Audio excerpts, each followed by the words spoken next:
Party बना के मैंने मेरा जीवन आपको समर्पित कर दिया। अगर आप वोट दोगे और लड़ लूंगा 28 तक, और नहीं दोगे तो आप हाथ जोड़ के कहूंगा अब आप संभालो और मजबूत आदमी ले आओ 30 साल लड़ने के लिए। कि उम्र तो फिर उम्र मेरे हाथ में थोड़ी, उम्र अगर 200 साल और आ जाए अलग से तो मैं और लड़ लूंगा, ढांडी चला जाऊंगा। कि लड़ाई लंबी जरूर है, लेकिन जिस तरह वीर तेजाजी महाराज ने अपना वचन निभाते हुए गौ माता की रक्षा के लिए अपने प्राण न्यौछावर कर दिए, मैं आपको विश्वास दिलाता हूं कि किसान कौम के खातिर अपने छोटे भाइयों को सम्मान दिलाने के लिए और सत्ता के अंदर आपकी भागीदारी जब तक सुनिश्चित नहीं हो जाती, इसी तरह आम गरीब किसान मजदूर जवान के लिए मेरा संघर्ष राजस्थान और देश के अंदर जारी रहेगा। ये मैं विश्वास आपको दिलाता हूं। भाइयों, मुझे खुशी है कि मैं इस इलाके से आता हूं। जब वीर तेजाजी महाराज का जन्म हुआ 2007-8 से लेके पिछले 16-17 साल के अंदर, शायद राजगंज जी ने इस बात को जानते हुए कि कभी गए होंगे खरनाल कोई जमाने में, लेकिन 16-17 साल के अंदर जितना तेजाजी महाराज का आशीर्वाद और जितना तेजाजी महाराज के जयकारे इस देश के अंदर लगे, उतने 70 साल के अंदर कभी नहीं लगे। और ये जयकारे किसने लगाए? ये मेरे छोटे भाइयों ने लगाए। और आज मुझे खुशी होती है जब मैं बेंगलोर के अंदर जाता हूँ, जब मैं चेन्नई में जाता हूँ, जब मैं पुणे, अहमदाबाद, सूरत और तमाम नॉर्थ ईस्ट से लेके जहां जहां हमारे भाई रहते हैं, कहीं चूरू के किसान के बेटे हैं, कहीं नागौर के, कहीं बीकानेर के, कहीं गंगानगर, हनुमानगढ़, सीकर, चूरू, झुंझुनू, आपका तमाम जो जयपुर मेवाड़ का इलाका, जहां मैं कई कार्यक्रम में जाऊंगा, इस राजस्थान के तमाम किसान के बेटे, चाहे वो देश के किसी भी कोने के अंदर बैठे हैं, वो मजबूती से वहाँ इस राजस्थान का मान सम्मान भी बढ़ा रहे, हमारे समाज का सम्मान भी बढ़ा रहे। और तेजाजी महाराज के जितने मंदिर पिछले 16-17 साल के अंदर बने, उतने मंदिर 70 साल में नहीं बने। मैं जो गया था यहाँ आपके नौर भादरा के इलाके में, यहीं से आप लोग सब साथ चले थे, और सरदार शहर में भव्य मंदिर का निर्माण करके आपने संदेश दे दिया राजस्थान के अंदर कि वीर तेजाजी महाराज के जयकारे के साथ ये किसान कौम आगे बढ़ रही है। और वो दिन दूर नहीं जब राजस्थान की सत्ता पर हमारा कब्जा होगा। ये जवानों के अंदर जोश आपके अंदर है, वो जोश ये दिखा रहा है। अब और तो दिखा रहा है नहीं दिखा रहा, ये तो तय है कि आप जब तक मेरे नारे लगाते रहोगे और मैं बिना सत्ता के घूमता रहूंगा, ये तो तय हो गया मेरे। लोग तो एडजस्टमेंट कर लेंगे, कभी कांग्रेस, कभी भाजपा, कभी कभी तो राज में आएंगे आएंगे, लेकिन मैं तो मेरी पार्टी बना के चल रहा हूँ।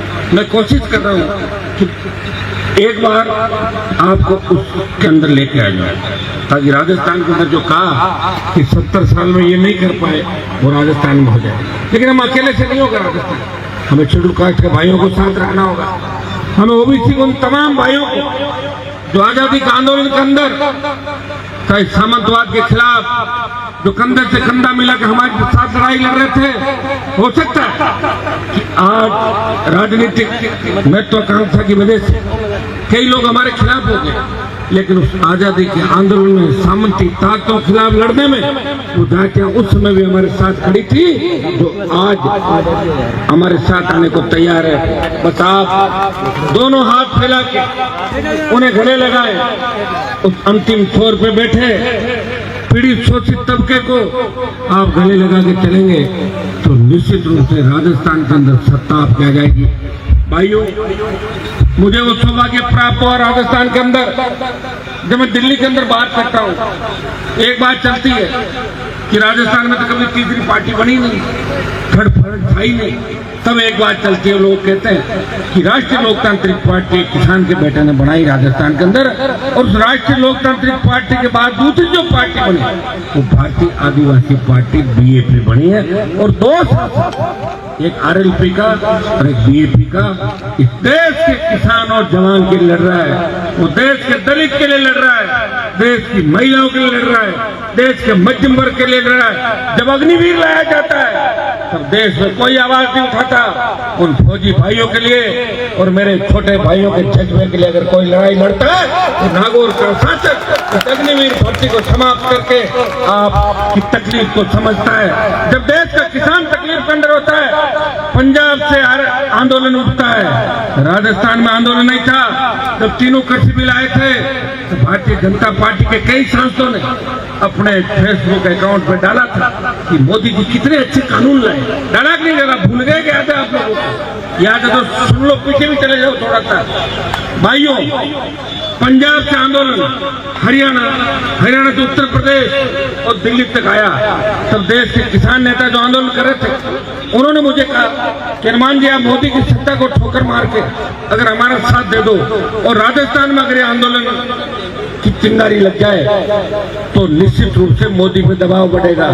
भाइयों, उत्तर भारत के अंदर अगर आपकी कौम में से किसी सांसद ने मोदी की सत्ता को ठोकर मार के आपका सम्मान देश में बढ़ाया, वो आपके सामने खड़ा है कि सत्ता को ठोकर मार के आपकी लड़ाई। मैंने कहा था कि मैं कांग्रेस भारतीय जनता पार्टी से बिना गठबंधन राजस्थान कर लड़ूंगा।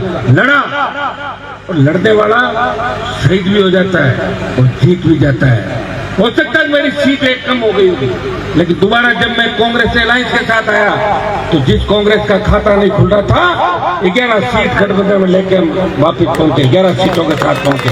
वो तो कांग्रेस पार्टी अगर गुटों में बंटी हुई नहीं होती तो 5 और सीट आती और 16 लोग वहां पे होते। आज जो दिल्ली का रिजल्ट आया उससे आपको मायूसी नजर आई होगी। वो इसलिए कि इंडिया अलायंस जिसके अंदर मैं बैठा, कांग्रेस पार्टी में इंडिया अलायंस का प्रमुख दल है, मुख्य दल है वहां का, और हम सब मिलके और देश के अंदर मोदी सरकार के खिलाफ लड़ाई लड़ रहे। लेकिन दुर्भाग्य देख, यहाँ जो उपचुनाव का जो खेल खेला, 5 जगह कांग्रेस की जमानत सिर्फ गिरफ्तार मत करो पेपर लीक के मामले। साहब हमें छोड़ दो, हम तो आपकी गोद में बैठे हैं। ये मिला जुली का खेल यहाँ पे चला, और ये मिला जुली का खेल दिल्ली में चला। कहा कि बीजेपी जीत जाए मंजूर है, लेकिन ये आप पार्टी नहीं जीत रही थी। अब आप देखिए, अगर इस तरह लड़के मुकाबला करना चाहोगे तो बिल्कुल मुकाबला नहीं करना चाहोगे। उत्तर प्रदेश, बिहार सहित ऐसे कई राज्य हैं जहाँ 30-30 साल में कांग्रेस पार्टी जब सत्ता के अंदर आती थी और देश की सत्ता का रास्ता यूपी बिहार से निकलता है।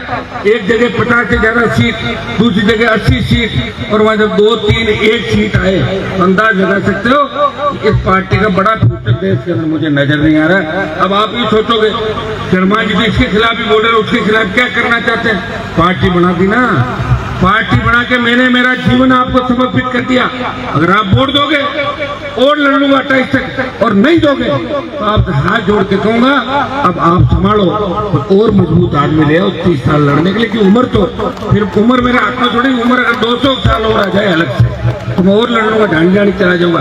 भाइयों, मैंने प्रयास किया, कोशिश की, और वो कोशिश और प्रयास का ही परिणाम था कि राजकरण जी 80,000 पे पहुंचे। शुरुआत जो 47,000 की थी, आप 80 पे पहुंचे ना, 80,000 कितने, 80,000 तो 47 की शुरुआत थी, 80,000 पे पहुंचे।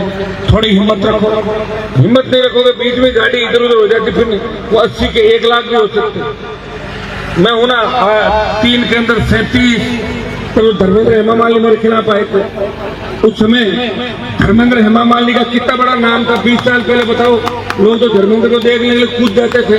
उस धर्मेंद्र हेमा मालिनी से लेके तमाम वो बड़े घराने राजस्थान के जो ये कहते थे ये हनुमान क्या कर लेगा, उन तमाम घरानों की मदद करी जो वो पीड़ित थे, तकलीफ में थे।